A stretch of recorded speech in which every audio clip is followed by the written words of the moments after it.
दोस्तों, कभी भी किसी बुराई को एक दूसरी बुराई के जरिए खत्म नहीं किया जा सकता, लेकिन कुछ दिन पहले ये देखने को मिला कि ईसाइयों ने मुसलमानों की मुकद्दस किताब कुरान मजीद की बेहुरमती की, तो इसके बदले में मुसलमानों ने गिरजाघरों को आग लगा दी।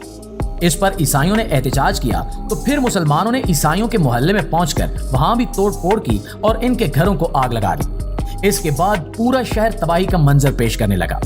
आखिर ये वाकया क्यों पेश आया और इसके पीछे कौन से खतरनाक हकायक हैं, ये जानने के लिए इस वीडियो को शुरू से लेकर आखिर तक खुद भी जरूर देखिएगा और अपने दोस्तों के साथ भी शेयर जरूर कीजिएगा। तो मुअज़्ज़िज़ दोस्तों, पाकिस्तान के शहर जड़ांवाला की आबादी में से तकरीबन 10% अक़लियत है।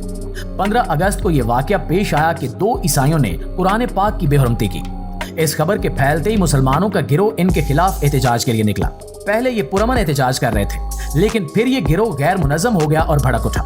मुसलमान अवाम ने कानून अपने हाथ में लिया और ईसाइयों की इबादतगाहों को आग लगा दी, वहां तोड़ फोड़ की। फिर ईसाइयों के मोहल्ले में पहुंचकर भी लूट मार की और इनके घरों को भी आग लगा दी, जिसके बाद ईसाइयों ने भी मुसलमानों के घरों बाजारों में आग लगा दी और इस तरह पूरे शहर में हालात मजीद खराब हो गए। पुलिस ने मौके पर पहुंचकर मामलात को काबू में करने की कोशिश की, लेकिन बात बहुत आगे बढ़ चुकी थी। आखिरकार फैसलाबाद से रेंजर्स को बुलाया गया और इन्होंने मामलात को कुछ कंट्रोल किया। पिछले कुछ दिनों से जड़ांवाला शहर के तमाम मेन बाजार बंद हैं और तकरीबन 100 से ज्यादा लोगों को गिरफ्तार किया जा चुका है और इत्तलात के मुताबिक इन पर दहशतगर्दी के मुकदमे चलाए जाएंगे। बाजार बंद होने की वजह से लोग घरों तक महदूद होकर रह गए हैं। शहर में एक तरह से लॉकडाउन लगा हुआ है। रेंजर्स वहां शहर के मामलात देख रहे हैं और लोग अपनी जरूरियात के लिए भी घर से बाहर नहीं निकल रहे। इस सब में कई लोग जख्मी भी हुए, लेकिन किसी की मौत वाकई नहीं हुई। इस वाकये की वजह से सब लोगों का बहुत नुकसान हुआ। इबादत गाहों को निशाना बनाया गया और चादर और चार दीवारी का तकद्दुस पामाल किया गया। इसकी वजह से अक़लियतों और मुसलमानों के दरमियान जो नफरत और इंतिशार फैलेगा वो भी यकीनी है। नाज़रीन गिरामी, अवाम ने कुरान पाक की बेहुरमती के बदले में जो रवैया इख्तियार किया वो इंतहाई गलत है, क्योंकि इन्होंने खुद जज बनकर कानून अपने हाथ में लिया और लोगों के माल और जान और इज्जत को नुकसान पहुंचाया। अवाम ने जिस तरह से रद्द अमल दिया और उस दिन जो कुछ भी हुआ वो इस्लामी तालीमात के खिलाफ है, क्योंकि इस्लाम किसी अक़लियत के घरों और इबादत गाहों को इस तरह नुकसान पहुंचाने की इजाजत बिल्कुल नहीं देता। हमें तो दूसरे मज़ाहिब के लोग जिनको खुदा मानते हैं उनके खुदाओं को भी बुरा भला कहने से मना किया गया है, क्योंकि अगर कोई इंसान किसी दूसरे मजहब को बुरा कहेगा तो बदले में वो शख्स भी इसके मजहब को निशाना बनाएगा। लिहाजा इस सूरत हाल में देखा जाए तो कुरान पाक की बेहुरमती करने वाले शख्स 1 या 2 थे, लेकिन इन लोगों ने पूरे जड़ांवाला शहर में तबाही फैला दी। सिर्फ एक शख्स की गलती की सजा इसकी पूरी कम्युनिटी को देना इंतहाई जाहिलाना हरकत है। अफसोस के साथ ये कहना पड़ रहा है कि पाकिस्तान में ऐसा पहली बार नहीं हुआ, बल्कि कुछ साल पहले भी कुछ ऐसा ही वाकया पेश आया था। पंजाब के शहर सियालकोट में श्रीलंका का 49 साल शहरी 11 साल से मुलाजमत कर रहा था, जिसका नाम प्रियांथा कुमारा था, जो कि एक फैक्ट्री में मैनेजर था। दिसंबर 2021 को किसी ने उस पर यह इल्जाम लगाया कि इसने प्रियांथा कुमारा को देखा है कि इसने कुरान पाक का एक सफा फाड़कर जमीन पर फेंक दिया। इसकी बात सुनकर तकरीबन 1000 लोगों का हजूम वहां इकट्ठा हो गया, जिनमें अक्सर फैक्ट्री वर्कर्स थे। इन्होंने प्रियांथा कुमारा पर तशद्दुद करके उसे कत्ल कर दिया और इसके बाद इसके जिस्म को आग लगा दी। इस वाक़े की हर तरफ से मजम्मत की गई थी। जिस शख्स ने प्रियांथा पर कुरान पाक की बेहुरमती का इल्जाम लगाया था, बताया गया कि वो अक्सर झूठ बोलता था, तो ये भी मुमकिन है कि उसने प्रियांथा कुमारा के बारे में भी झूठ से ही काम लिया हो और लोगों ने इसकी बात पर यकीन करके उस शख्स को मौत के घाट उतार दिया। प्रियांथा तो शायद जानता भी ना हो कि वो सफा जो उसने फाड़ कर फेंका वो कुरान का था। नाज़रीन गिरामी, जब इस वाक़े की तफ्तीश की गई तो ये साबित हुआ कि प्रियांथा पर लगाया गया इल्जाम झूठा था और जो लोग इसके कत्ल में मुलव्विस थे उन्हें गिरफ्तार कर लिया गया।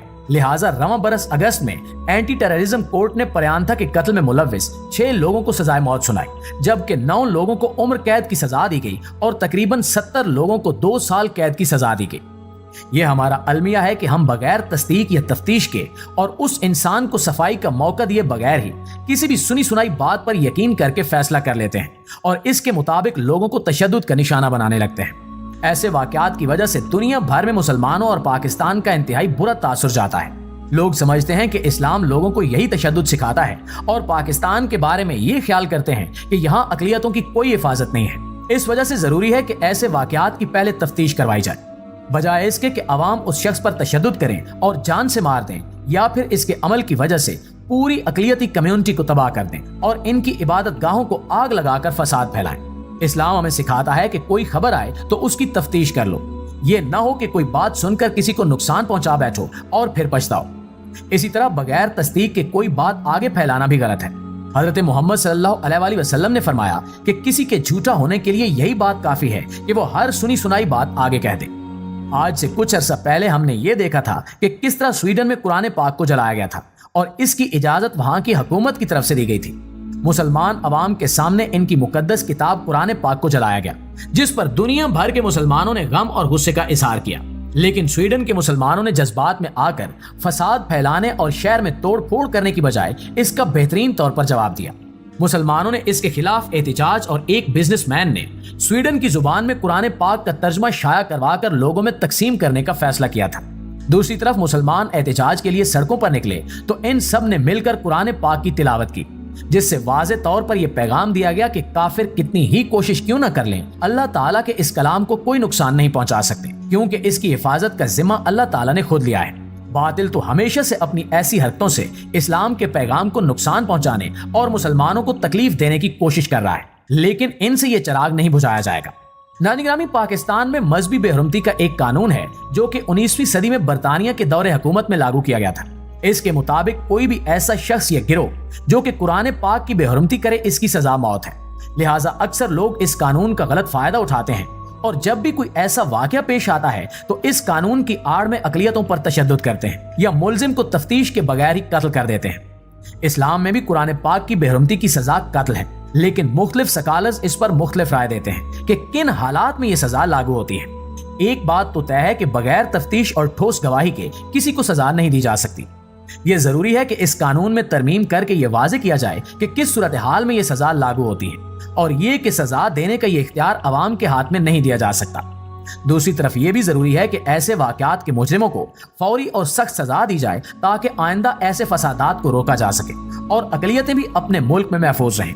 اب وقت ہے کہ ہم پاکستانی عوام جذبات میں آ کر کام لینے کی بجائے عقل سے کام لینا شروع کر دیں۔ اللہ تعالی ہم سب کو اپنی حفاظت میں رکھے اور پاکستان کو فسادات اور انتشار سے محفوظ رکھے، آمین ثم آمین۔ ملتے ہیں بہت جلد ایک نئے موضوع کے ساتھ، تب تک اپنا خیال رکھیے، اللہ نگہبان۔